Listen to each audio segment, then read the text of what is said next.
नमस्कार दोस्तों, यह है एनसीईआरटी की एनसीईआरटी की कक्षा 7 की हिस्ट्री की पाठ्य पुस्तक है, न्यू वाली। ठीक है ना। और इसमें अपने 8 पार्ट पढ़ दिए। अब आज पढ़ेंगे 9वां पार्ट। तो चलिए, हर एक फैक्ट को, हर एक तथ्य को, हर एक लाइन को, और जो परीक्षा की दृष्टि से इम्पोर्टेंट फैक्ट होगी उनको अच्छी तरह से देख लेंगे। तो चलिए शुरू करते हैं आज का वीडियो। ठीक। क्षेत्रीय संस्कृतियों का निर्माण। क्षेत्रीय संस्कृतियों का निर्माण। ये चित्र है भाई साहब। ठीक। ये कोई लिपि है और ये कृष्ण भगवान है, बांसुरी है। हाँ। लोगों का वर्णन करने का एक सबसे सामान्य तरीका है उनकी बोलचाल की भाषा से उन्हें परिभाषित करना। जब हम किसी व्यक्ति को तमिल या उड़िया तमिल या उड़िया भाषा बोलता है तो तमिलनाडु या उड़ीसा में रहता है ना। इसी तरह से हम प्रत्येक क्षेत्र को कुछ खास किस्म के भोजन, वस्त्र, काव्य, नृत्य, संगीत और चित्रकला से जोड़ा करते हैं। कभी कभी हम इन अस्मिताओं को मानकर चलते हैं और सोचते हैं कि ये युग युगांतरों से अस्तित्व में है, किंतु भिन्न भिन्न क्षेत्रों के बीच विभाजक सीमाओं के बनने में समय की भूमिका रही है, जिन्हें हम आज क्षेत्रीय संस्कृतियाँ समझते हैं। वे समय वे समय के साथ साथ बदलती है, और सच तो यह है कि आज भी बदल रही है।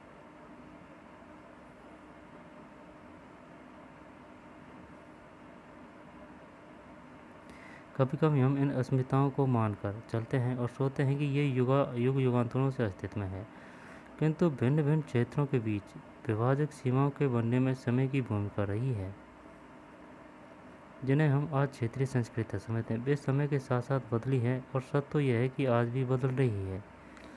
ये भी बात सही है भाई साहब। भाई आज भी बदल रही है, इसमें क्या है। जैसे कि मोबाइल। यह क्षेत्रीय संस्कृतियाँ जटिल प्रक्रिया से विकसित हुई है। इस प्रक्रिया के तहत स्थानीय परंपराओं और उपमहाद्वीप के अन्य भागों के विचारों के आदान प्रदान ने एक दूसरे को संपन्न बनाया है। जैसा कि हम देखते हैं कि कुछ परंपराएं तो कुछ विशेष क्षेत्रों की अपनी है, जबकि कुछ अन्य भिन्न भिन्न क्षेत्रों में एक समान प्रतीत होती है। परंतु इसके अतिरिक्त कुछ अन्य परंपराएं एक खास इलाके के पुराने रीति रिवाजों से तो निकली है, परंतु अन्य क्षेत्रों में जाकर उन्होंने एक नया रूप ले लिया है। पता लगाइए कि पिछले 10 सालों में कितने नए राज्य बनाए गए हैं, और क्या इनमें से प्रत्येक राज्य एक अलग क्षेत्र है। चेर और मलयालम भाषा का विकास। आइए भाषा और क्षेत्र के बीच अंतर संबंध के एक उदाहरण से अपना विश्लेषण प्रारंभ करें। महोदयपुरम का चेर राज्य प्रायद्वीप के दक्षिण पश्चिमी भाग में, जो आज केरल राज्य का एक हिस्सा है।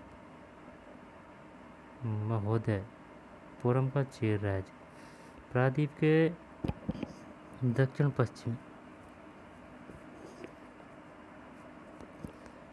पश्चिमी भाग में, जो आज के केरल राज्य का एक हिस्सा है, के 9वीं सदी में स्थापित किया गया। एक मिनट,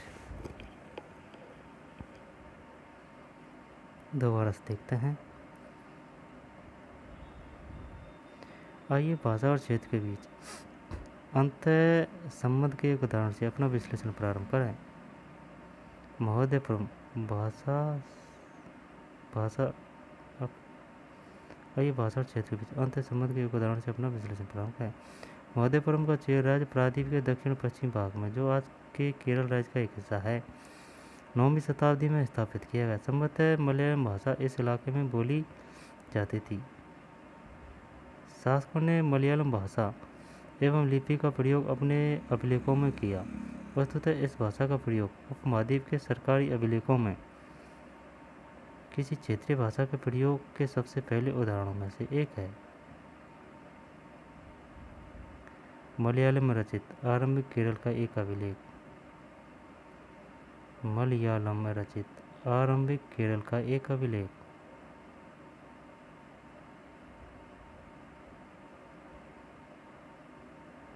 मलयालम भाषा है।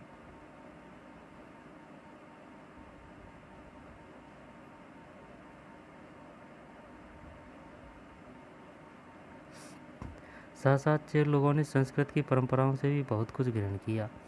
केरल का मंदिर रंगमंच, जिसकी परंपरा इस युग तक खोजी जा सकती है, संस्कृत के महाकाव्यों पर आधारित है। मलयालम भाषा की पहली साहित्यिक कृतियाँ जो लगभग 12वीं शताब्दी की बताई जाती है, प्रत्यक्ष रूप से संस्कृत की ऋणी है। यह भी एक काफ़ी रोचक तथ्य है कि 14वीं शताब्दी का एक ग्रंथ 14वीं शताब्दी का एक ग्रंथ लीला तिलकम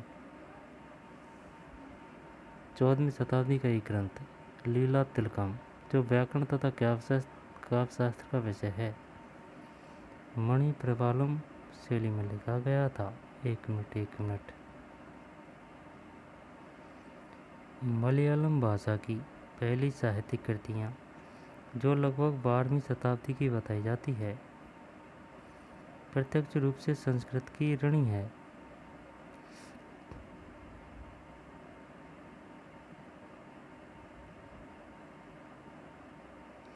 मलयालम भाषा की पहली साहित्यिक कृतियाँ जो लगभग 12वीं शताब्दी की बताई जाती है, प्रत्यक्ष रूप से संस्कृत की ऋणी। यह भी एक काफ़ी रोचक तथ्य है कि 14वीं शताब्दी का एक ग्रंथ लीला तिलकम,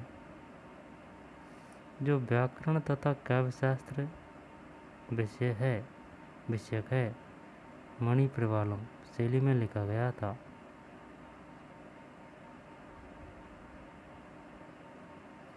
लीला तिलकम और मणि प्रवालम, ये मणि प्रवालम तो शैली है, लेकिन ग्रंथ का नाम क्या है? लीला तिलकम। कौन सी शताब्दी का? 14वीं शताब्दी का। मणि प्रवालम का शाब्दिक अर्थ है हीरा और मूंगा, जो यहाँ दो भाषाओं संस्कृत तथा क्षेत्रीय भाषा के साथ साथ प्रयोग की ओर संकेत करता है।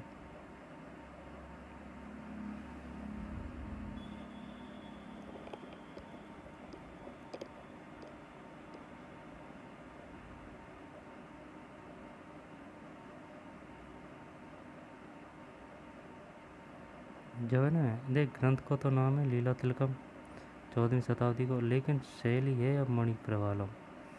मणि प्रवालम का शाब्दिक अर्थ होता है हीरा और मूंगा, जो यहाँ दो भाषाओं संस्कृत का तथा क्षेत्रीय भाषा के साथ साथ प्रयोग की ओर संकेत करता है।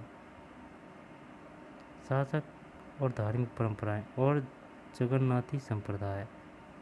पता लगाए कि आपके घर में आप जो भाषाएं बोलते हैं, उसका लेखन में सर्वोत्तम का प्रयोग हुआ।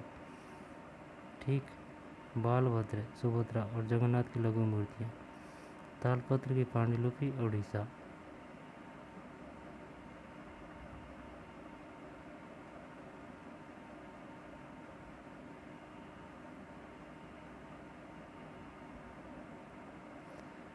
यार ये पांडुलिपि में अरब चित्र पढ़ना किसने दी है बात तो यार ये।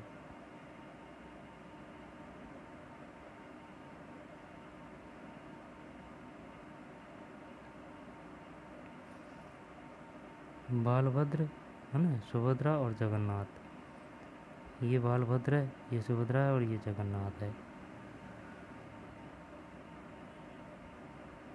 तालपत्र की पांडुलिपि, उड़ीसा।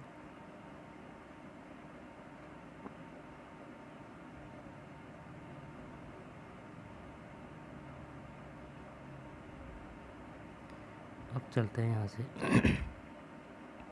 ऊपर थोड़ी कछू।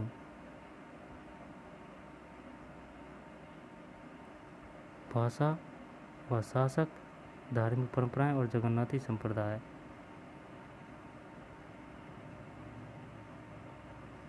अन्य क्षेत्रों में क्षेत्रीय संस्कृतियाँ क्षेत्रीय धार्मिक परंपराओं से विकसित हुई थी। इस प्रकार सर्वोत्तम उदाहरण है पुरी, उड़ीसा में जगन्नाथ का संप्रदाय। जगन्नाथ का शाब्दिक अर्थ है दुनिया का मालिक, जो विष्णु का पर्यायवाची। आज तक जगन्नाथ की काष्ठ प्रतिमा स्थानीय जनजातीय लोगों द्वारा बनाई जाती है, जिससे यह तात्पर्य निकलता है कि जगन्नाथ मूलतः एक स्थानीय देवता थे, जिन्हें आगे चलकर विष्णु का रूप मान लिया गया।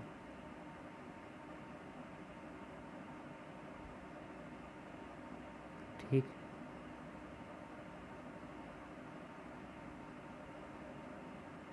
बारहवीं शताब्दी में गंग वंश के एक अत्यंत प्रतापी राजा अनंत वर्मन ने पुरी में पुरुषोत्तम जगन्नाथ के लिए एक मंदिर बनवाने का निश्चय किया। उसके बाद 1230 में राजा अनंग भीम तृतीय ने अपना राज्य पुरुषोत्तम जगन्नाथ को अर्पित कर दिया और स्वयं को जगन्नाथ का प्रतिनियुक्त घोषित किया। 12वीं शताब्दी में गंग वंश के एक अत्यंत प्रतापी राजा अनंत वर्मन ने पुरी में पुरुषोत्तम जगन्नाथ के लिए एक मंदिर बनवाने का निश्चय किया।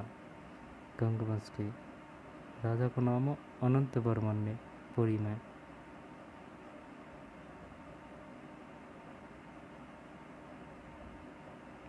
इसके बाद 1230 में राजा अनंग भीम तृतीय ने अपना राज्य पुरुषोत्तम जगन्नाथ को अर्पित कर दिया। उसके बाद 1230 में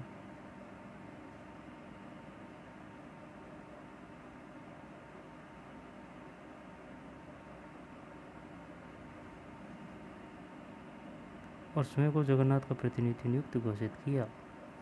चैत्य संस्कृतियों का निर्माण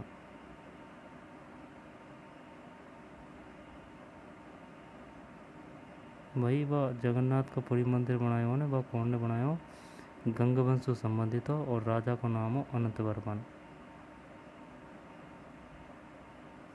और इसके बाद 1230 में अनंग भीम तृतीय ने अपना राज्य पुरुषोत्तम जगन्नाथ को अर्पित कर दिया। क्वेश्चन आएगा क्या, बताइए किसने अपने को स्वयं को पुरुषोत्तम जगन्नाथ को अर्पित कर दिया। उस शासक का नाम क्या था, अनंग भीम तृतीय।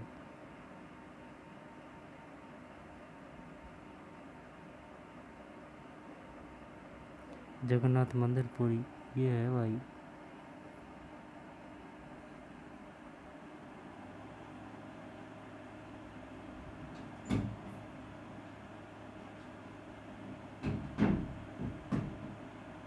निर्माण कार्य तो शायद चल रहा दिखा है, ये लकड़ी लग रही है, देखिए कोई टूटा पार्टी होगी ना, जिनको पुनर्निर्माण हो रहा होगा शायद। हाँ ये भी लग रही लकड़ी, देखिए हाँ सही है। कहीं कोई पत्थर कमज़ोर हो जाए तो बाकू सही कर रहा होगा।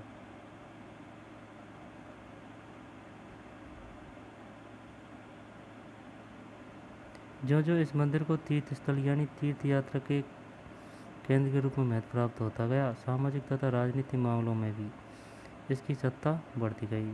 जिन्होंने भी उड़ीसा को जीता, जैसे मुगल, मराठे, अंग्रेजी ईस्ट इंडिया कंपनी, सब ने इस मंदिर पर अपना नियंत्रण स्थापित करने का प्रयत्न किया। ये सब यह महसूस करते थे कि मंदिर पर नियंत्रण प्राप्त करने से स्थानीय जनता में उनका शासन स्वीकार्य हो जाएगा। राजपूत और शूरवीरता की परंपराएं। 19वीं शताब्दी में ब्रिटिश लोग उस क्षेत्र को, जहां आज का अधिकांश राजस्थान स्थित है, राजपूताना कहते थे। इससे यह समझा जा सकता है कि वह एक ऐसा प्रदेश था जहां केवल अथवा प्रमुख रूप से राजपूत ही रहा करते थे। लेकिन यह बात आंशिक रूप से ही सत्य है। ऐसे में अनेक समूह थे और आज भी है, जो उत्तरी तथा मध्यवर्ती भारत के अनेक क्षेत्रों में अपने आप को राजपूत कहते हैं। यह भी सच है कि राजस्थान में राजपूतों के अलावा अन्य लोग भी रहते हैं, तथापि अक्सर यह माना जाता है कि राजपूतों ने राजस्थान को एक विशिष्ट संस्कृति प्रदान की। ये सांस्कृतिक परंपराएं वहाँ के शासकों के आदर्शों तथा अभिलाषाओं के साथ घनिष्ठता से जुड़ी हुई थी। लगभग 8वीं शताब्दी से आज के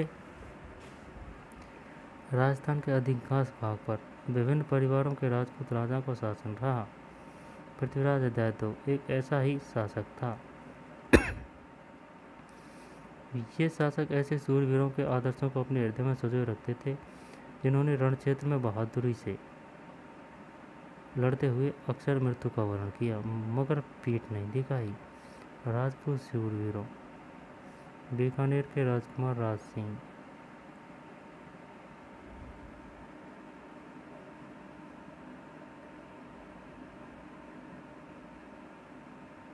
बीकानेर के राजकुमार राज सिंह।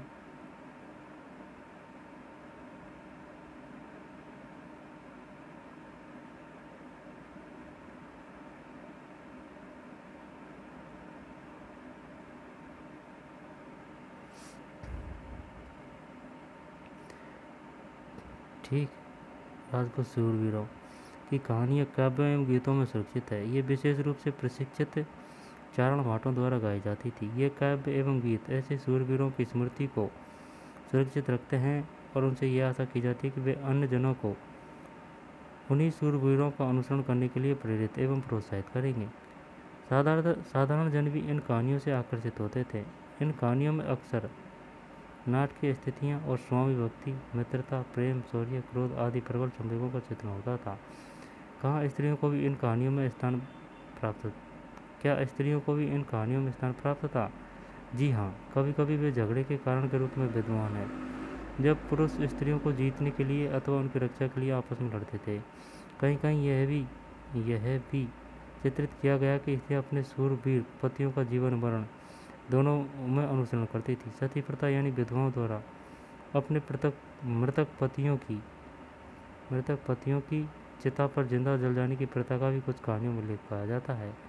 इस प्रकार जो लोग शूरवीरता के आदर्शों का पालन करते थे, उन्हें अक्सर इस आदर्श के लिए अपने जीवन का बलिदान करना होता था। क्षेत्रीय संस्कृतियों का निर्माण, वह क्षेत्र जिनकी इस अध्याय में चर्चा की गई है।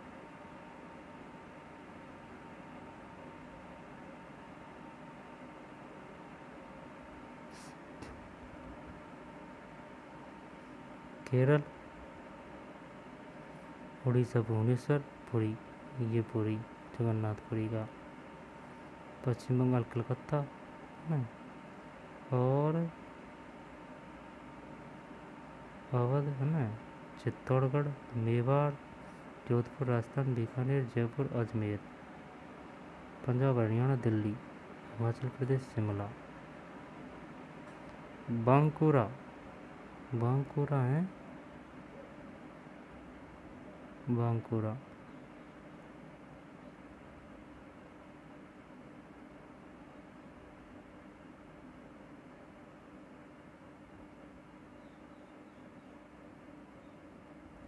आगे चलते हैं। क्षेत्रीय सीमाओं से परे कथक नृत्य की कहानी। यदि शूरवीरता की परंपराएं भिन्न भिन्न क्षेत्रों में भिन्न भिन्न रूपों में मिल सकती है, क्षेत्रीय सामंतों से परे कथक नृत्य की कहानी। क्षेत्रीय सामंतों से परे, सामंत नहीं है, सीमांतों से परे कथक नृत्य की कहानी। यदि शूरवीरता की परंपराएं भिन्न भिन्न क्षेत्रों में भिन्न भिन्न रूपों में मिल सकती है, तो नृत्य के विषय में भी यही सच है।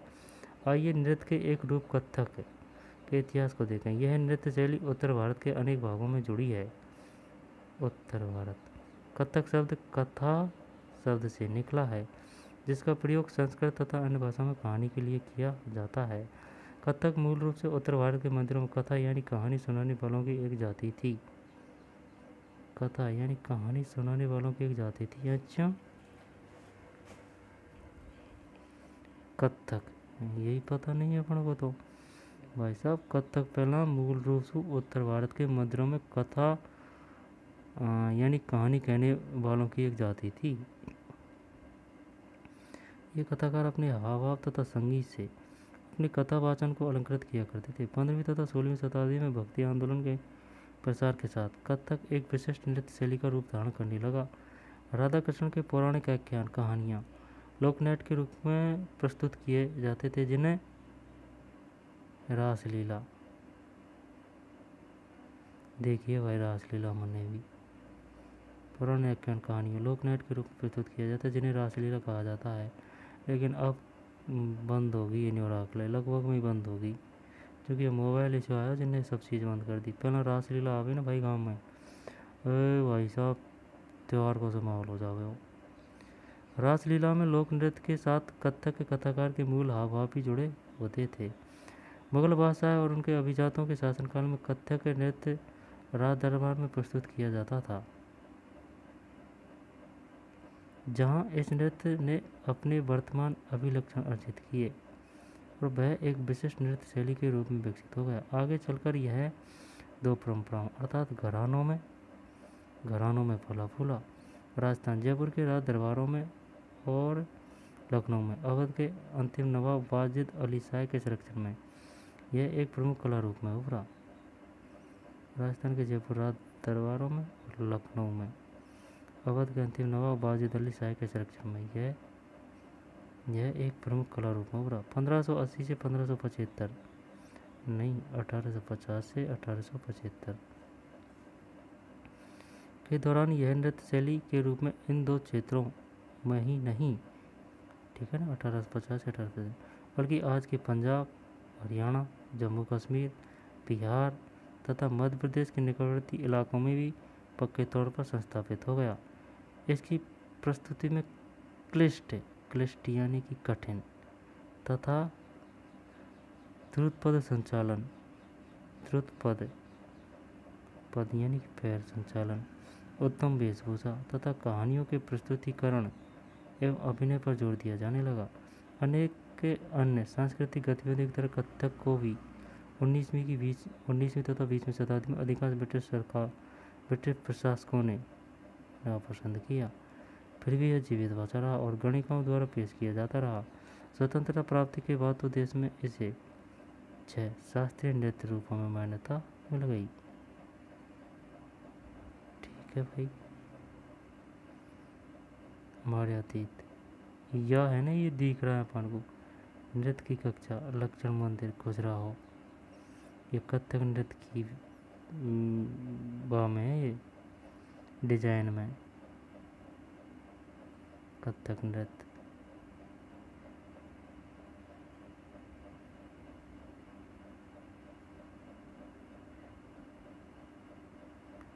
अब तो ये खास तौर से शायद यार दक्षिण में ही है ज़्यादा, नृत्य की कक्षा लक्षण मंदिर खजुराहो।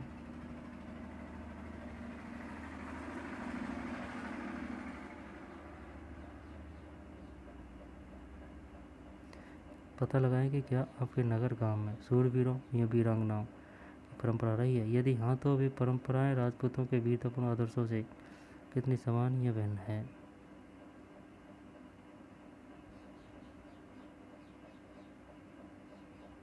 अब आ रहा है भाई साहब शास्त्रीय नृत्य। शास्त्रीय नृत्य किस कला रूप को शास्त्रीय नृत्य माना जाए? इस प्रश्न का उत्तर देना अक्सर बहुत कठिन होता है। किस कला रूप को शास्त्रीय माना जाए, इस प्रश्न का उत्तर देना अक्सर बहुत कठिन है। क्या हम उस रूप या शैली को शास्त्रीय कहते हैं जिसका विषय धार्मिक हो, अथवा क्या हम इसे शास्त्रीय इसलिए मानते हैं क्योंकि इसके लिए अत्यधिक कौशल की आवश्यकता होती है, तो कई वर्षों के लंबे प्रशिक्षण से ही प्राप्त होता है, अथवा यह शास्त्रीय इसलिए क्योंकि यह निर्धारित नियम के अनुसार ही प्रदर्शित या प्रस्तुत किया जाता है और इसमें विभिन्नताओं को प्रोत्साहन नहीं दिया जाता। ये ऐसे प्रश्न हैं जिन पर हमें विचार करने की आवश्यकता है। यह भी स्मरणीय है कि बहुत से ऐसे नृत्य रूपों में जिन्हें लोक नृत्य की श्रेणी में रखा गया है भी विशिष्टताएं पाई जाती है जिन्हें शास्त्रीय रूपों का विशिष्ट लक्षण बताया जाता है। यद्यपि शास्त्रीय विशेषण का प्रयोग उन कला रूपों की श्रेष्ठता का सूचक हो सकता है, फिर भी यह हमेशा शब्द से सही नहीं होता। अन्य नृत्य रूप जिन्हें हम इस समय शास्त्रीय माना जाता है निम्नलिखित है। अन्य नृत्य रूप भरतनाट्यम तमिलनाडु, कथकली केरल, ओडिसी ओडिशा, कुचिपुड़ी आंध्र प्रदेश, मणिपुरी मणिपुर। भरतनाट्यम तमिलनाडु, कथकली देखे भरतनाट्यम तय तो तमिलनाडु, कथा कैसे केरल, कथकली, ओडिसी ओडिशा कोई दिक्कत नहीं, कुचिपुड़ी आंध्र प्रदेश और मणिपुरी मणिपुर। कथक नृत्यांगना एक दरबारी क्षेत्र, इनमें से किसी एक नृत्य रूप के बारे में अधिक जानकारी प्राप्त करें। कथक नृत्यांगना एक दरबारी क्षेत्र।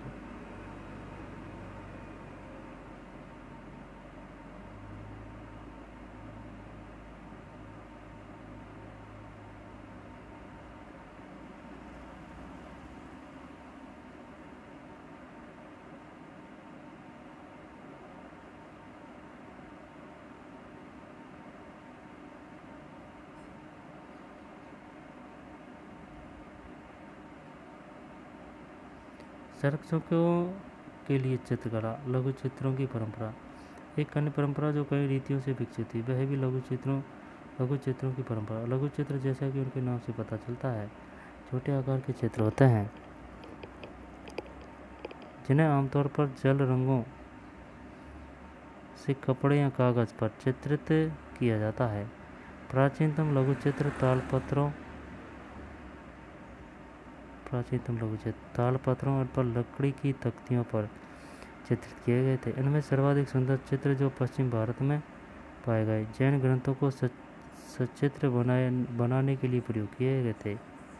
पश्चिम भाग में मुगल बादशाह अकबर, जहांगीर और शाहजहां ने अत्यंत कुशल चित्रकारों को संरक्षण प्रदान किया जो प्राथमिक रूप से इतिहास और काव्यों की पांडुलिपियां चित्र करते हैं।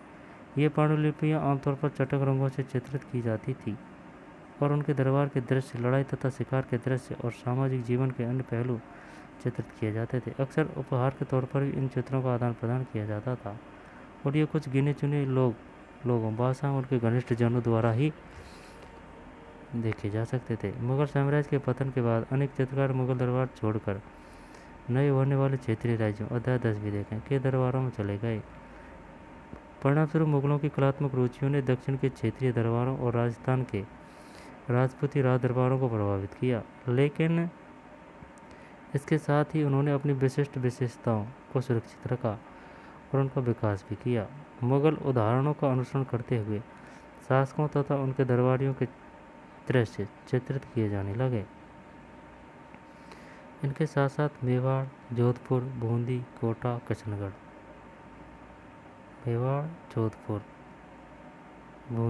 और किशनगढ़ जैसे केंद्रों में पौराणिक कथाओं तथा काव्यों के विषयों के चित्रण बराबर जारी रहा। मेवाड़, जोधपुर, बूंदी, कोटा, किशनगढ़ चित्रण बराबरी जारी रहा। ऐसा ही एक अन्य क्षेत्र था आधुनिक हिमाचल प्रदेश के इर्द गिर्द हिमालय की तलहटी का इलाका। 7वीं शताब्दी के बाद वाले वर्षों में इस क्षेत्र में लघु चित्रकला की एक साहसपूर्ण एवं भाव प्रवण शैली का विकास हो गया जिसे बसोहली शैली कहा जाता है। बसोहली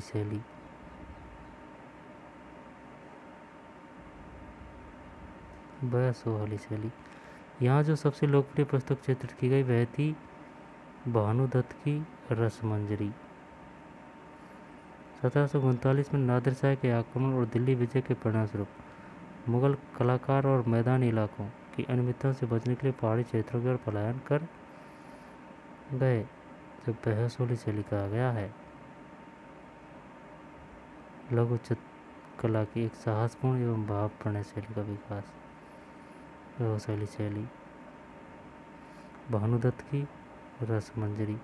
1739 में नादिर शाह के आक्रमण और दिल्ली विजय के परिणामस्वरूप मुगल दरबार और मैदानी इलाकों की अनिश्चितताओं से बचने के लिए पहाड़ी क्षेत्रों की ओर पलायन कर गए। उन्हें वहां जाते ही आश्रयदाता तैयार मिले, जिसके फलस्वरूप चित्रकारी की कांगड़ा शैली विकसित हुई। 18वीं शताब्दी के मध्य भाग तक कांगड़ा के कलाकारों ने एक नई शैली विकसित कर ली, जिसे लघु चित्रकारी में एक नई जान डाल दी। उनकी प्रेरणा का स्रोत वहाँ की वैष्णव परंपराएं थी। ठंडे नीले और हरे रंगों सहित कोमल रंगों का प्रयोग और विषयों का काव्यात्मक निरूपण कांगड़ा शैली की विशेषता थी। वहाँ की वैभव परंपराएं, ठंडे नीले और हरे रंगों सहित कोमल रंगों का प्रयोग और विषयों का काव्यात्मक निरूपण कांगड़ा शैली की विशेषता थी। स्मरण रहे कि साधारण स्त्री पुरुष भी बर्तनों, दीवारों, कपड़ों, फर्श आदि पर अपनी कलाकृतियाँ चित्रित करते थे। कला के इन नमूनों में से कुछ ही बच पाते थे। इसके विपरीत लघु चित्र राजमहलों में सावधानीपूर्वक रखे जाते थे, जिससे वे सदियों तक सुरक्षित रहे। स्मरण रहे कि साधारण स्त्री पुरुष भी बर्तनों, दीवारों, कपड़ों और फर्श आदि पर अपनी कलाकृतियाँ चित्रित करते थे। कला के इन नमूनों में से कुछ ही बच पाते थे। इसके विपरीत लघु चित्र राजमहलों में सावधानी पूर्वक रखे जाते थे, जिससे वे सदियों तक सुरक्षित रहे।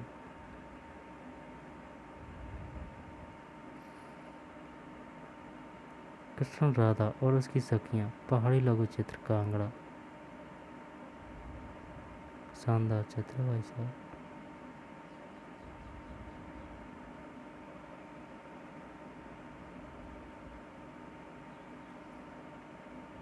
कांगड़ा। होली खेलते हुए महाराणा राम सिंह सेकंड, राजपूत लघु चित्र कोटा।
यहाँ मैंने चीज बताई गई है, देख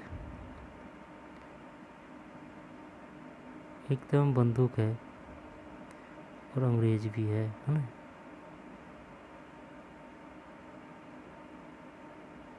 अंग्रेज भी है, बंदूक भी है, और यार ये एक अंग्रेज है। फिर यार ये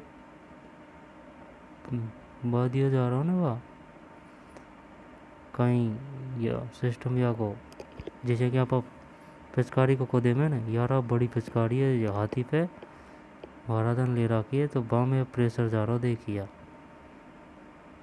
ये जान कहीं यंत्र है या कोई आपस में एक दो इंच रहा है ना। जब एक दो इंच रहा है, जब जब यासु या गए थे या यासु प्रेशर जा रहा हो या ठीक।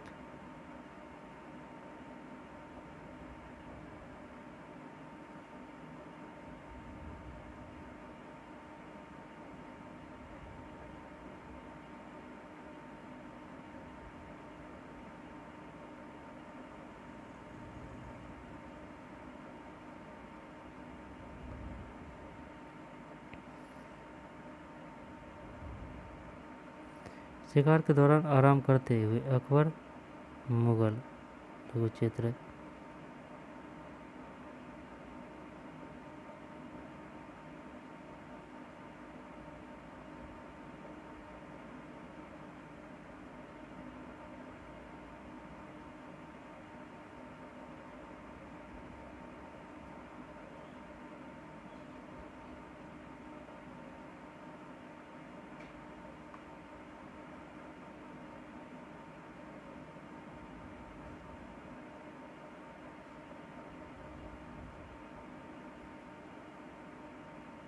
हाथी दे रहा क्या, शिकार कराया जब आराम कर रहा है, या अकबर है।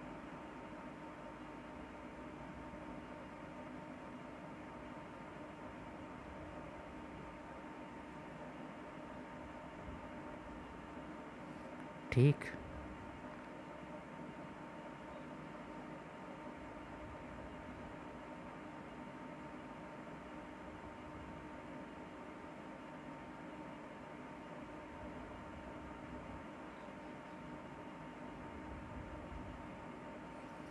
वह वैसोहली शैली कहाँ की है और रसमंजरी किसकी रचना है।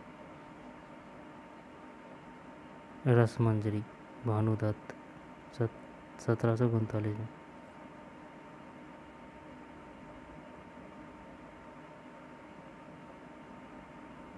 वैसोहली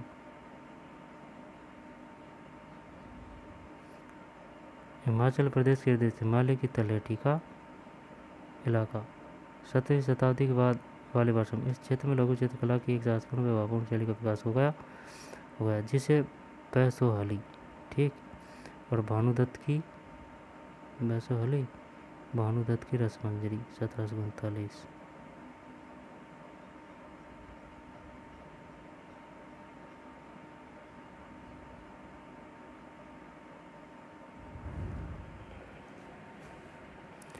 उनकी प्रेरणा का स्रोत वहाँ की वैष्णव परंपराएं थी। ठंडे नीले और हरे रंगों सहित कोमल रंगों का प्रयोग और विषयों का काव्यात्मक निरूपण कांगड़ा शैली की विशेषता थी।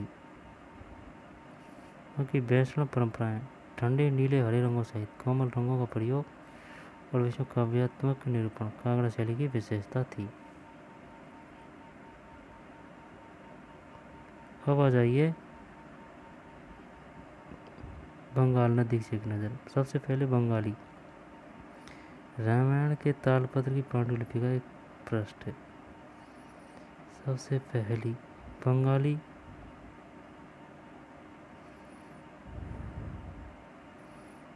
बंगाली रामायण के तालपत्र की पांडुलिपि का एक पृष्ठ है।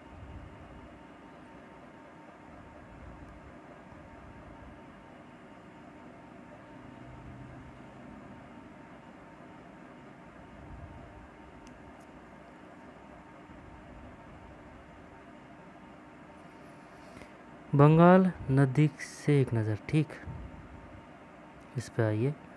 एक क्षेत्रीय भाषा का विकास। जैसा कि हमने प्रारंभ में देखा था, हम अक्सर क्षेत्रों का नाम वहाँ के निवासियों द्वारा बोली जाने वाली भाषा के अनुसार निर्धारित करते हैं। इसलिए हम यह मान लेते हैं कि बंगाल में लोग हमेशा बंगाली यानी बंगला ही बोलते थे, किंतु यह दिलचस्प बात है। आज बंगाली संस्कृत से निकली हुई भाषा मानी जाती है। बंगाली संस्कृत से निकली हुई भाषा मानी जाती है। प्रारंभिक ईसा पूर्व प्रथम सहस्त्राब्दी के मध्य भाग के संस्कृत ग्रंथों के अध्ययन से यह पता चलता है कि बंगाल के लोग संस्कृत से उपजी हुई भाषा नहीं बोलते थे। तो फिर भाषा का उद्भव कैसे हुआ?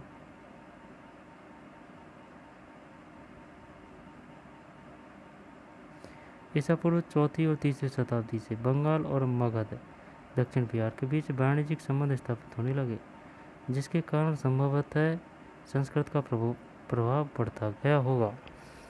चौथी शताब्दी के दौरान गुप्त वंशीय शासकों ने उत्तरी बंगाल पर अपना राजनीतिक नियंत्रण स्थापित कर लिया और वहाँ ब्राह्मणों को बसाना शुरू कर दिया। इस प्रकार गंगा की मध्य घाटी के भाषाई तथा सांस्कृतिक प्रभाव अधिक प्रबल हो गए और 7वीं शताब्दी में चीनी यात्री हुआनसांग ने यह पाया कि बंगाल में सर्वत्र संस्कृत से संबंधित भाषा का प्रयोग हो रहा था।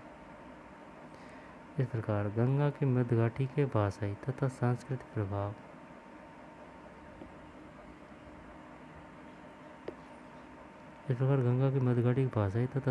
अधिक प्रबल हो गए और 7वीं शताब्दी में चीनी यात्री हुआनसांग ने यह पाया कि बंगाल में सर्वत्र संस्कृत से संबंधित भाषाओं का प्रयोग हो रहा था। हुआनसांग कब आया था? कलकत्ता में 7वीं शताब्दी में। बताइए बंगाल में 7वीं शताब्दी में कौन सा चीनी यात्री आया था? हुआनसांग। 8वीं शताब्दी से पाल शासकों के अंतर्गत एक क्षेत्रीय राज्य का उद्भव हुआ। अध्याय 2। 14वीं से 16वीं शताब्दी के बीच बंगाल पर सुल्तानों का शासन रहा, जो दिल्ली में स्थित शासकों से स्वतंत्र थे। अध्याय 3। 1586 में जब अकबर ने इस प्रदेश बंगाल को जीत लिया तो उसे सूबा माना जाने लगा। इस समय प्रशासन की भाषा तो पारसी थी, लेकिन बंगाली एक क्षेत्रीय भाषा के रूप में विकसित हो रही थी।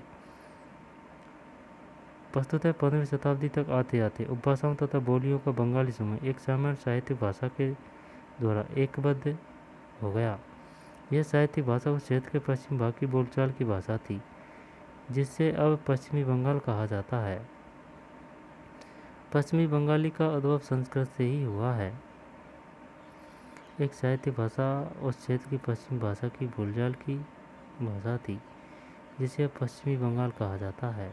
एक मिनट। वस्तुतः 15वीं शताब्दी तक आते आते उपभाषाओं तथा बोलियों का बंगाली समूह एक सामान्य साहित्यिक भाषा के द्वारा एकबद्ध हो गया। एक साहित्यिक भाषा उस क्षेत्र के पश्चिमी भाग की बोलचाल की भाषा थी, जिसे अब पश्चिमी बंगाल कहा जाता है। यद्यपि बंगाली का उद्भव संस्कृत से ही हुआ है, पर यह हमने क्रम विकास की अनेक अवस्थाओं से गुजरी है। इसके अलावा गैर संस्कृत शब्दों का एक विशाल शब्द भंडार जो जनजातीय भाषाओं, फारसी, यूरोपीय भाषाओं सहित अन्य अनेक स्रोतों से इसे प्राप्त हुआ है, आधुनिक बंगाली का एक हिस्सा बन गया है। बंगाली के प्रारंभिक साहित्य को दो श्रेणियों में बांटा जा सकता है। एक श्रेणी संस्कृत की श्रेणी है और दूसरी उससे स्वतंत्र है।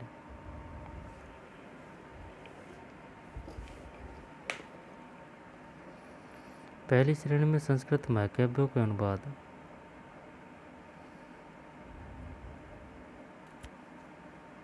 बंगाली के प्रारंभिक साहित्य को दो श्रेणियों में बांटा जा सकता है। एक श्रेणी संस्कृत की श्रेणी है और दूसरी उससे स्वतंत्र है।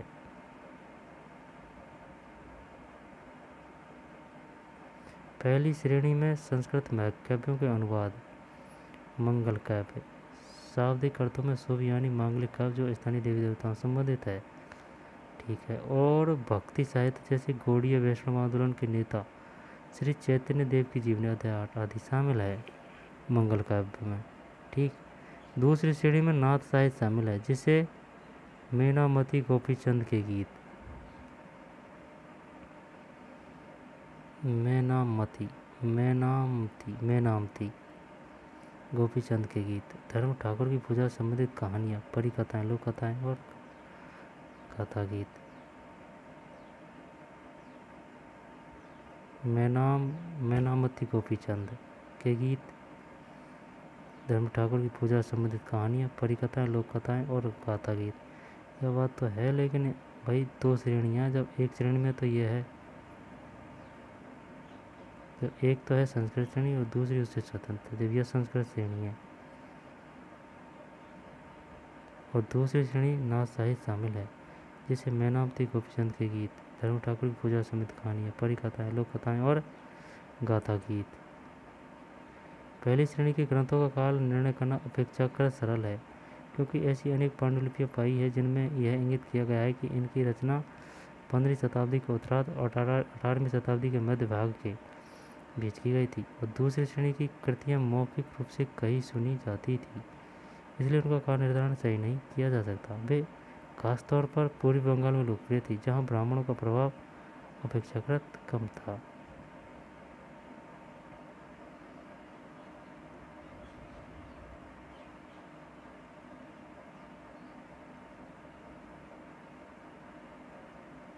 आपके विचार में द्वितीय श्रेणी की कृतियाँ लिखित रूप से क्यों नहीं रखी जाती थी,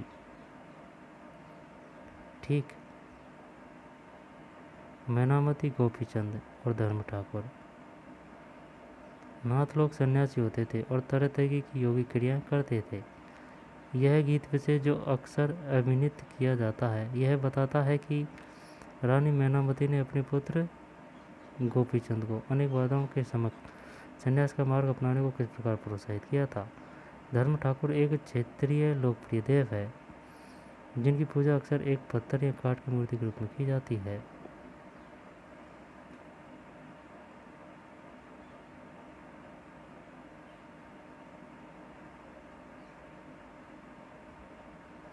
रानी मेनामती के पुत्र का नाम गोपीचंद। धर्म ठाकुर एक क्षेत्रीय लोकप्रिय देव है जिनकी पूजा अक्सर एक पत्थर या काठ की मूर्ति के रूप में की जाती है।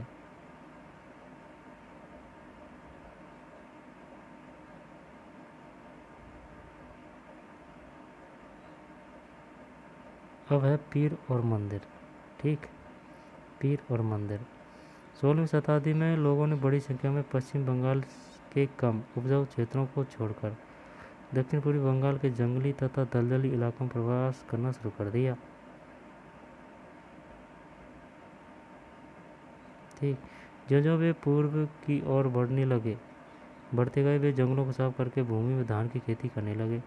सैन्य स्थानीय मछुआ तथा स्थानांतरित खेती करने वाले लोग जो अक्सर जनजातीय थे किसानों के नए समुदाय से मिल गए। इन्हीं दिनों बंगाल पर मुगलों का नियंत्रण स्थापित हो गया जिन्होंने पूर्वी डेल्टा प्रदेश के केंद्रीय भाग में स्थित ढाका नगर में अपनी राजधानी स्थापित की अधिकारी कर्मचारी लोग भूमि प्राप्त करके अक्सर उस पर मस्जिदें बना लेते थे और इन इलाकों के धार्मिक रूपांतरण के केंद्रों के रूप में काम आती थी। प्रारंभ में बाहर से आकर यहाँ बसने वाले लोग इन अस्थिर परिस्थितियों में रहने के लिए कुछ व्यवस्था तथा आश्वासन चाहते थे। प्रारंभ में बाहर से आकर यहाँ बसने वाले लोग इन अस्थिर परिस्थितियों में रहने के लिए कुछ व्यवस्था तथा आश्वासन चाहते थे। वे सुख सुविधाएं तथा आश्वासन उन्हें समुदाय के नेताओं ने प्रदान किए। ये नेता शिक्षकों और निर्णायकों की भूमिका भी अदा करते थे। कभी कभी ऐसा समझा जाता था कि इन नेताओं के पास अलौकिक शक्तियाँ हैं, इसलिए और आदर से लोग इन्हें पीर कहा करते थे। पीर फारसी भाषा का शब्द है जिसका अर्थ है आध्यात्मिक मार्गदर्शक।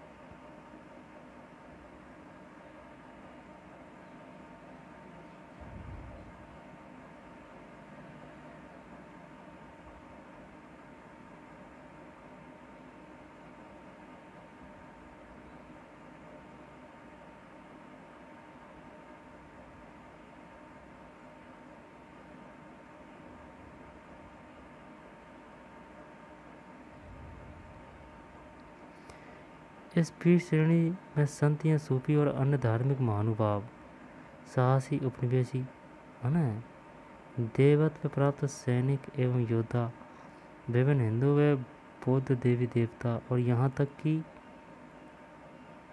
जीवात्माएं भी शामिल थी। जीवात्माएं मतलब पीरों की पूजा पद्धतियाँ बहुत ही लोकप्रिय हो गई। उनकी मज़ारें बंगाल में सर्वत्र पाई जाती है। बंगाल में 15वीं शताब्दी के बाद वाले वर्षों में मंदिर बनाने का दौर जोरों पर रहा, जो 19वीं शताब्दी में आकर समाप्त हो गया। हमने देखा कि अध्याय 2 और 5 कि मंदिर और अन्य धार्मिक भवन अक्सर उन व्यक्तियों या समूह द्वारा बनाए जाते थे जो शक्तिशाली बन रहे थे। वे इनके माध्यम से अपनी शक्ति तथा भक्तिभाव का प्रदर्शन करना चाहते थे। बंगाल में साधारण ईंटों और मिट्टी गारे से अनेक मंदिर निम्न सामाजिक समूह जैसे ईंटों और मिट्टी गारे से अनेक मंदिर निम्न सामाजिक समूह जैसे कालू, तेली, कंसारी, घंटा धातु के कारीगर। कंसारी, बताइए कंसारी क्या है? कंसारी से आप क्या समझें? कंसारी का अर्थ है कंसारी घंटा धातु के कारीगर आदि के समर्थन से बने थे। यूरोप की व्यापारिक कंपनियों के आ जाने से नए आर्थिक अवसर पैदा हुए। इन सामाजिक समूहों से संबंधित अनेक परिवारों ने इन अवसरों का लाभ उठाया। जैसे जैसे लोगों की सामाजिक तथा आर्थिक स्थिति सुधरती गई, उन्होंने इन स्मारकों के निर्माण के माध्यम से अपनी परिस्थिति या प्रतिष्ठा की घोषणा कर दी। जब स्थानीय देवी देवता जो पहले गांवों में चाहन छप्पर वाली झोपड़ी में पूजे जाते थे को ब्राह्मणों द्वारा मान्यता प्रदान कर दी गई, तो उनकी प्रतिमाएं मंदिरों में स्थापित की जाने लगी। सही बात है।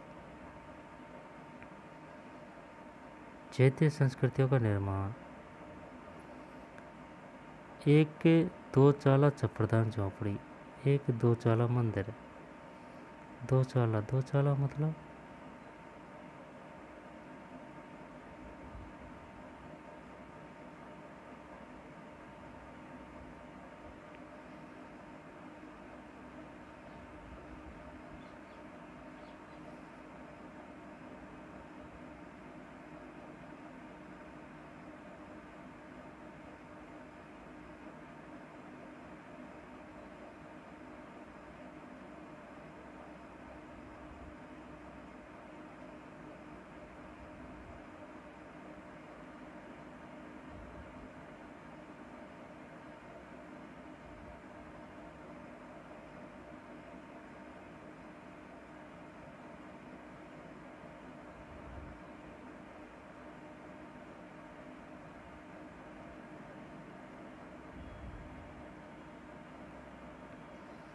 यहाँ दिए गए मंदिर की तुलना अध्याय 2 में दिए गए मंदिर से करें। यार अपन पश्चिम बंगाल में तो यूँ समझ रहे थे कि काली माता की या फिर दुर्गा माता की पूजा की जाती है, वैसे भी बात की बात है। और ये पहला की है। हाँ,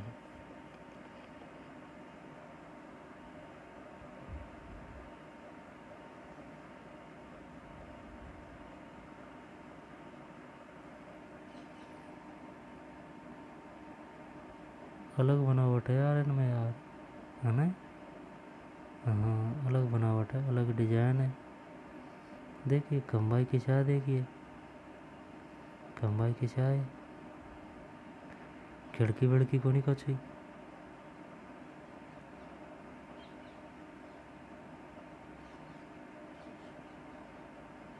ये जंगला चाय देखिए,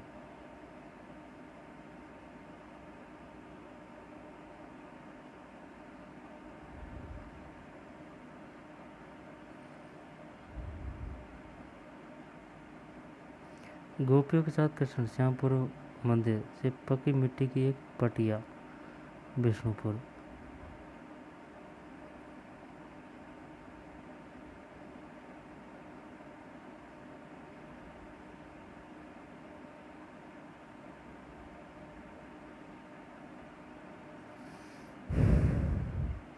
गोपियों के साथ कृष्ण श्यामपुर मंदिर में पक्की मिट्टी की एक पटिया, विष्णुपुर। इन मंदिरों की शक्ल या आकृति बंगाल की छप्परदार झोंपड़ी की तरह।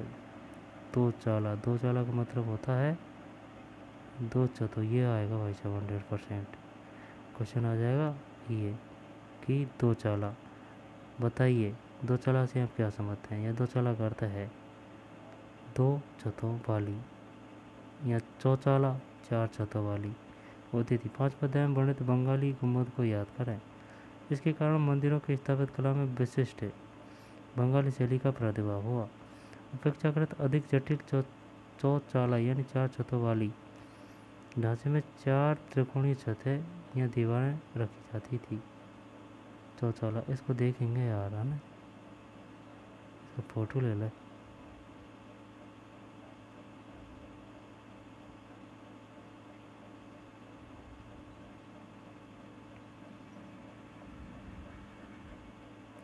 जो ऊपर तीर रेखा या एक बिंदु तक जारी थी। मंदिर आमतौर पर एक वर्गाकार चबूतरे पर बनाए जाते थे। इसके कारण मंदिरों की स्थापित कला में विशिष्ट बंगाल शैली का प्रादुर्भाव हुआ। अपेक्षाकृत अधिक जटिल चौचाला यानी कि 4 छतों वाली ढांचों में 4 त्रिकोणीय छतें 4 दीवारों पर रखी जाती थी, जो ऊपर तीर रेखा या एक बिंदु तक जाती थी। मंदिर आमतौर पर एक वर्गाकार चबूतरे पर बनाए जाते थे। इनके भीतर भाग में कोई सजावट नहीं होती थी, लेकिन अनेक मंदिरों की बाहरी दीवारों चित्रकारियों, सजावटी टाइलों तथा मिट्टी की पट्टियों से सजी होती थी। मिट्टी की पट्टी। कुछ मंदिरों में, विशेष रूप से पश्चिम बंगाल के बांकुड़ा जिले में विष्णुपुर के मंदिरों में ऐसी सजावटें अत्यंत उत्कृष्ट कोटि तक पहुंच चुकी थी। बांकुड़ा जिले में विष्णुपुर के मंदिरों में ऐसी सजावटें अत्यंत उत्कृष्ट कोटि तक पहुंच चुकी थी। कुछ मंदिरों में, विशेष रूप से पश्चिम बंगाल के बांकुड़ा जिले में विष्णुपुर के मंदिरों में ऐसी सजावटें अत्यंत उच्च कोटि तक पहुँच गई थी। बताइए विष्णुपुर के मंदिर कहाँ मिले हैं? पश्चिम बंगाल में, बांकुड़ा जिले में।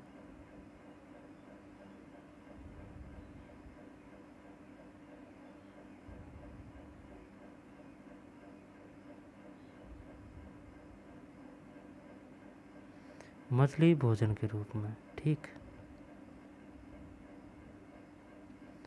मछली भोजन के रूप में। परंपरागत भोजन संबंधित आदतें आमतौर पर स्थानीय रूप से उपलब्ध खाद्य पदार्थों पर निर्भर करती है। बंगाल एक नदी मैदान है जहाँ मछली और धान की उपज बहुतायत से होती है, इसलिए यह स्वाभाविक है कि इन दोनों, बंगाल एक नदीय मैदान है जहाँ मछली और धान की उपज बहुतायत से होती है, इसलिए यह स्वाभाविक है कि इन दोनों वस्तुओं को गरीब बंगालियों की भोजन सूची में भी प्रमुख स्थान प्राप्त है। वस्तुओं को गरीब बंगालियों की भोजन सूची में प्रमुख स्थान प्राप्त है, ठीक। मछली पकड़ना वहाँ का प्रमुख धंधा रहा है और बंगाली साहित्य में मछली का स्थान स्थान पर उल्लेख मिलता है। इससे ज़्यादा और क्या होगा कि मंदिरों और बौद्ध विहारों की दीवार पर जो मिट्टी की पट्टियाँ लगी है उनमें भी मछलियों को साफ करते हुए और टोकरियों में भरकर बाजार ले जाते हुए देखा गया है। मिट्टी की पट्टी किसी है भाई।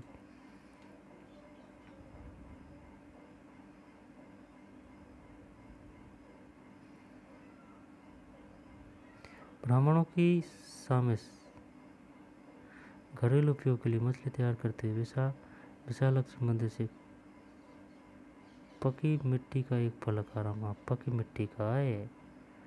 हाँ, शानदार कलाकृति है भाई।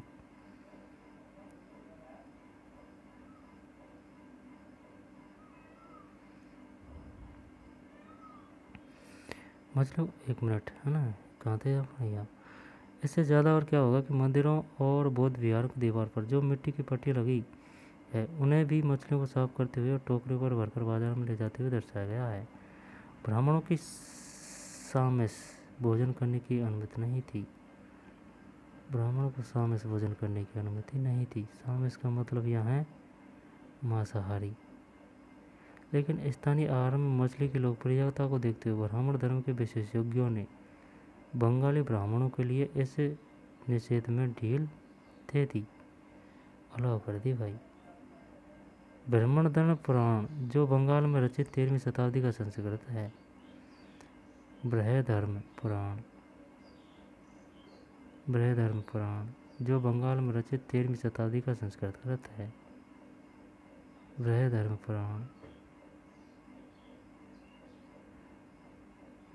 पुराण संबंधित है 13वीं शताब्दी का और क्या है, संस्कृत ग्रंथ है और बंगाल में। स्थानीय ब्राह्मणों को कुछ खास किस्मों की मछली खाने की अनुमति दे दी। बृहधर्म पुराण।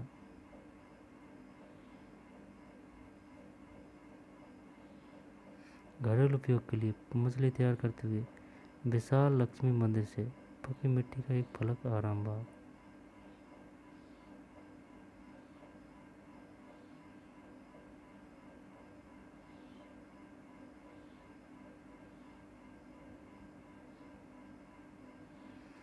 कौन सी शताब्दी को आया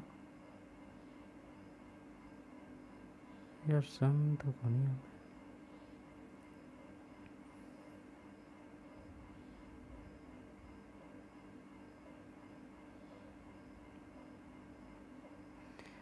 ठीक, आगे चलते हैं। यूरोप में राष्ट्र राज्यों का उदय। 18वीं शताब्दी के अंत तक यूरोप के लोग स्वयं को एक साम्राज्य जैसे कि ऑस्ट्रिया हंगरी साम्राज्य की प्रजा या किसी चर्च जैसे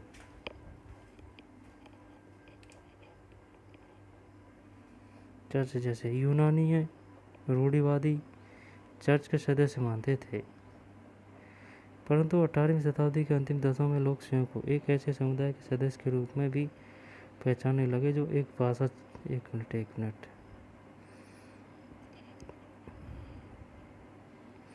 यूरोप में राष्ट्र राज्यों का उदय।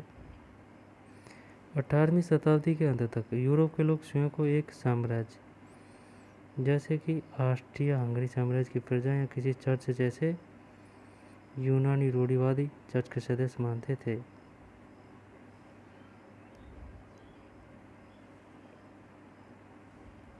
परंतु 18वीं शताब्दी के अंतिम दशक में लोग स्वयं को एक ऐसे समुदाय के सदस्य के रूप में भी पहचानने लगे जो एक भाषा जैसे कि फ्रेंच या जर्मन बोलते थे। प्रारंभिक 19वीं शताब्दी में रोमानिया में विद्यालय पाठ्य पुस्तकें ग्रीक के स्थान पर रोमानियन में लिखी जाने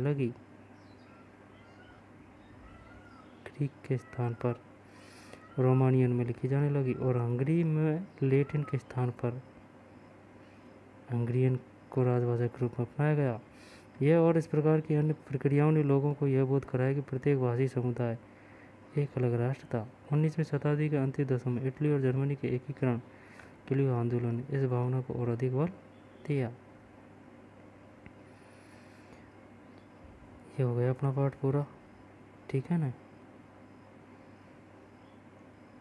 आप एक राजपूत राजकुमार हैं। आप अपनी कहानी किस प्रकार सुनाना पसंद करेंगे? निम्नलिखित में मेल बैठा है। अनंत बर्मन, 1 मिनट, जगन्नाथ पुरी, है ना, और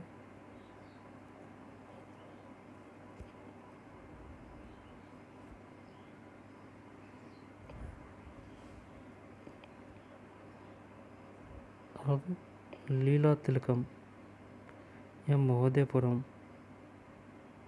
महोदयपुरम केरल है ना, और लीला तिलकम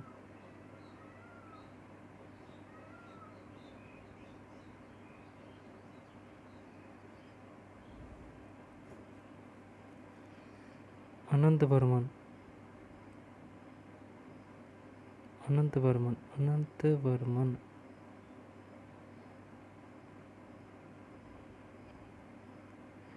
उड़ीसा, मंगल को नहीं आ रही है याद, कन्फर्म को नहीं। अब क्वेश्चन ऐसे ही आएगा और क्या।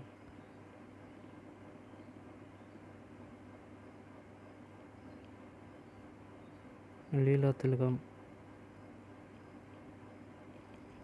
देख ना, जगन्नाथ को तो कर दे, चल पूरी कर दे, महोदयपुरम को केरल है ना, और लीला तिलकम को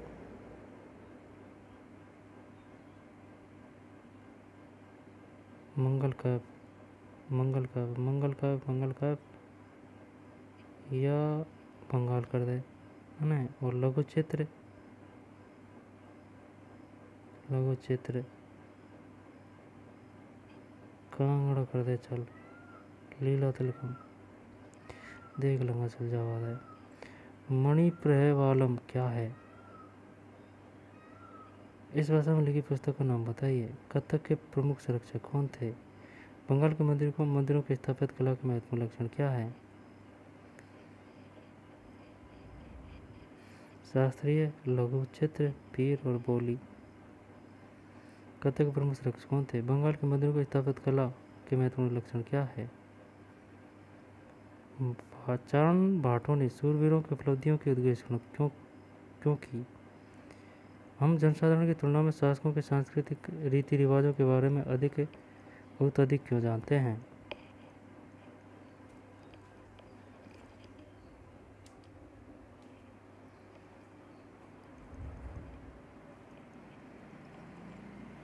चरण भाटों ने सूरवीरों की उपलब्धियों की उद्घोषणा क्यों की? हम जनसाधारण की तुलना में शासकों के सांस्कृतिक रीति रिवाजों के बारे में बहुत अधिक क्यों जानते हैं? विजेताओं ने पुरी स्थित जगन्नाथ के मंदिर पर नियंत्रण प्राप्त करने के प्रयत्न क्यों किए? बंगाल में मंदिर क्यों बनाए गए? आओ करके देखें।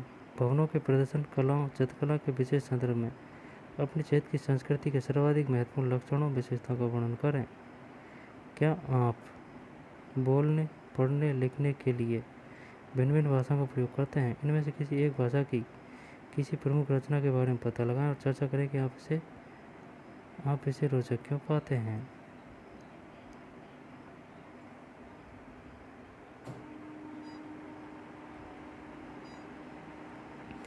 उत्तर पश्चिमी, दक्षिणी पूर्वी और मध्य भारत के एक एक राज्य चुनें। इनमें से प्रत्येक के बारे में उन भोजनों की सूची बनाएं जो आमतौर पर सभी के द्वारा खाए जाते हैं। आप इनमें से कोई अंतर या समानताएं पाएं तो उन पर प्रकाश डालें।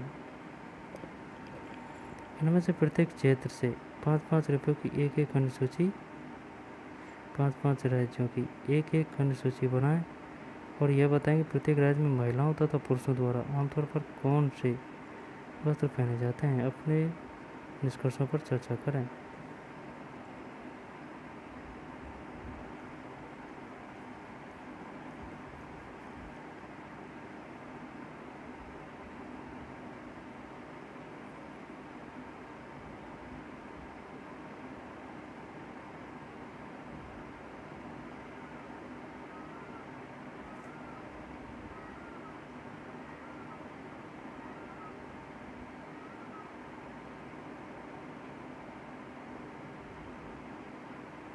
बृहधर्म पुराण जो बंगाल में रचित 13वीं शताब्दी का संस्कृत ग्रंथ है।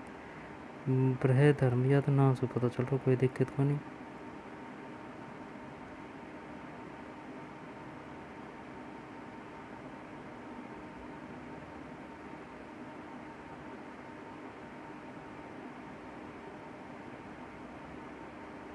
दो चाला, चौचाला, चार छतों वाली, दो चाला, दो छतों वाली।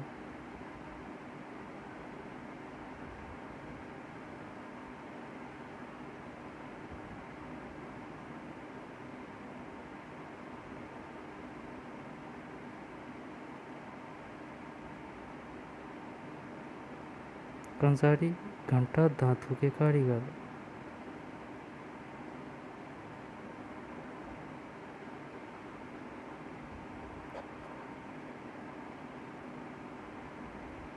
स्नेह और आदर से लोग इन्हें पीर कहा करते थे।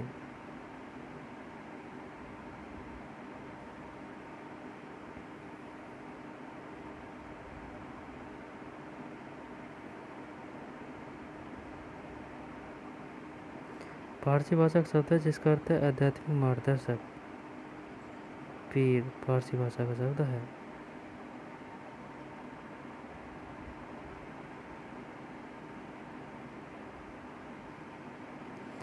रानी मैनामती अपने पुत्र गोपी चंद्र को अनेक बाधाओं के सम्मुख संन्यास का मार्ग अपनाने के को किस प्रकार प्रोत्साहित किया था?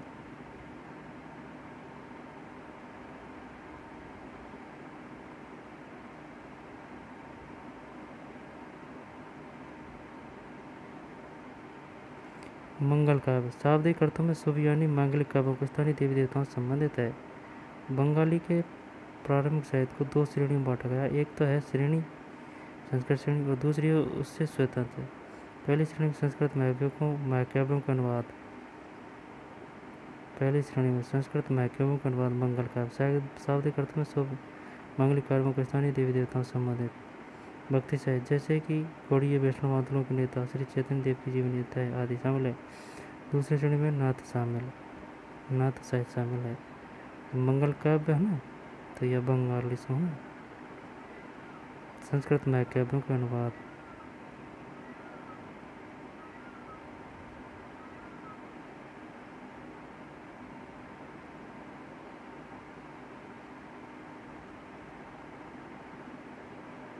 अकबर ने बंगाल कब जीता था? 1586 में। बंगाल को सूबा माना जाने लगा। और 7वीं शताब्दी में कौन चीनी यात्री आया बंगाल? हुआनसांग।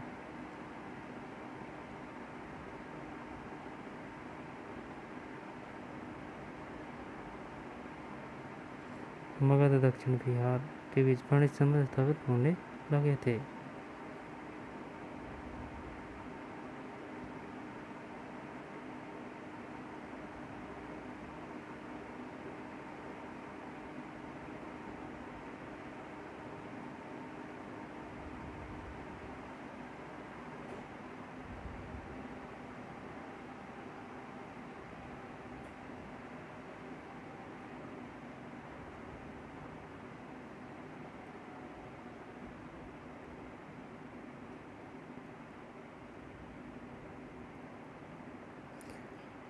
कांगड़ा शैली में ठंडे नीले हरे रंगों सहित कोमल रंगों का प्रयोग और विषयों का काव्यात्मक निर्माण कांगड़ा शैली की विशेषता थी। ये है कांगड़ा शैली।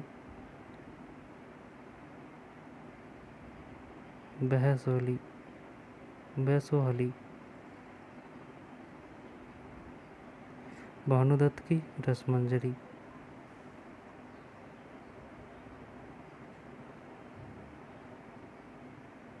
आधुनिक हिमाचल प्रदेश के स्थित हिमालय की तलहटी।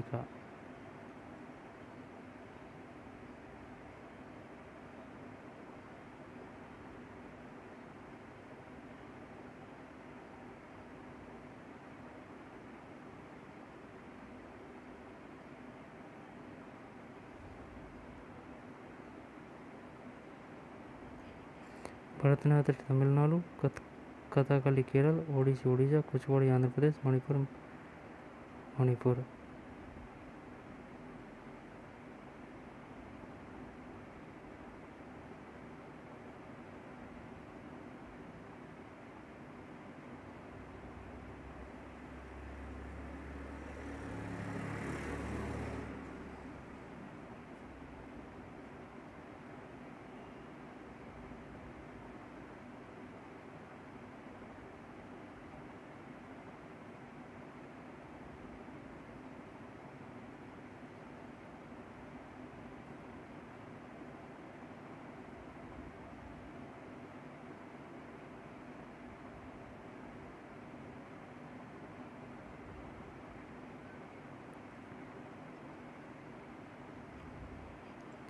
12वीं शताब्दी में गंग वंश के एक अन्य प्रतापी राजा अनंत वर्मन ने 12वीं शताब्दी में गंग वंश के एक अत्यंत प्रतापी राजा अनंत वर्मन ने पुरी में पुरुषोत्तम जगन्नाथ के लिए एक मंदिर बनवाने का निश्चय किया।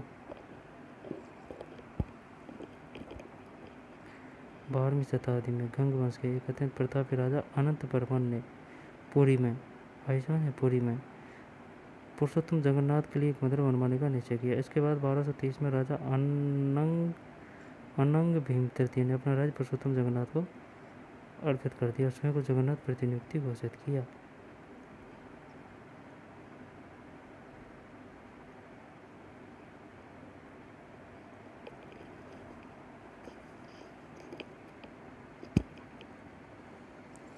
और एक यह क्वेश्चन आया है ना कि यह भी एक काफ़ी रोचक तथ्य है कि 14वीं शताब्दी का एक ग्रंथ लीला तिलकम जो व्याकरण तथा काव्यशास्त्र का विषय है मणि प्रवालम शैली में लिखा गया। यानी कि मणि प्रवालम ग्रंथ नहीं है, ये मणि प्रवालम शैली है। किसकी? लीला तिलकम तो ग्रंथ है और लीला तिलकम की शैली है मणि प्रवालम। मणि प्रवालम का शाब्दिक अर्थ है हीरा और मूंगा, जो है दो भाषाओं संस्कृत तथा क्षेत्रीय भाषा के साथ साथ प्रयोग और संकेत करता है। हीरा और मूंगा।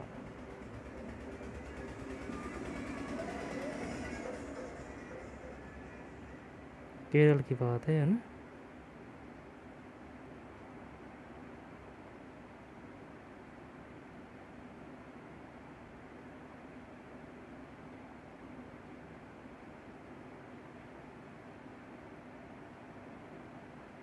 और कौन सा क्वेश्चन आया?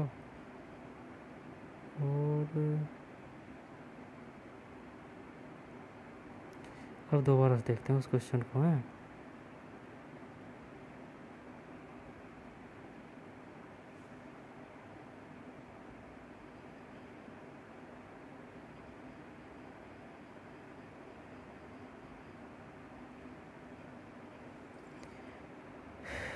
लघु चित्र लीला तिलकम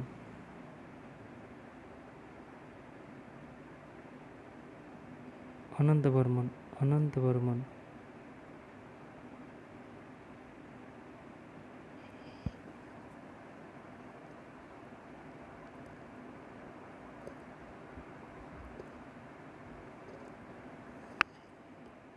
जगन्नाथपुरी है ना, और महोदयपुरम केरल है ना। शुरू को महोदयपुरम केरल है। ये दोनों तो है। लीला तिलकम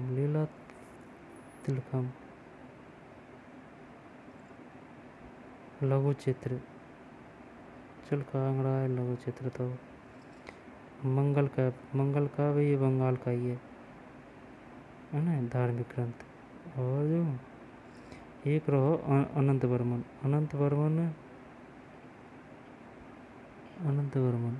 वर्मन यह उड़ीसा ही है ना। गंग वंश भाई पुरी में भी मंदिर निर्माण कर जो वही है गंग वंशन से संबंध है अनंत वर्मन उड़ीसा। अब कौन सा है? लीला तिलकम केरल। अब अपन को देख रहा हूँ लीला तिलकम और अनंत वर्मन। ये डायरेक्ट नहीं पूछा है इसने पूछा है महोदयपुरम चेराज प्रायद्वीप के दक्षिण पश्चिम केरल ही है।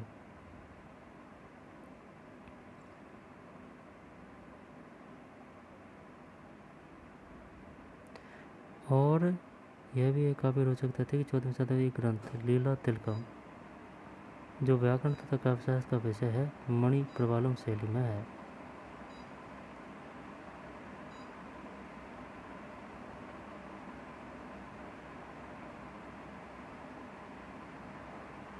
और वह अनंत वर्मन ये उड़ीसा ही है ना। हाँ तो चलिए मिलते हैं नई वीडियो में। धन्यवाद।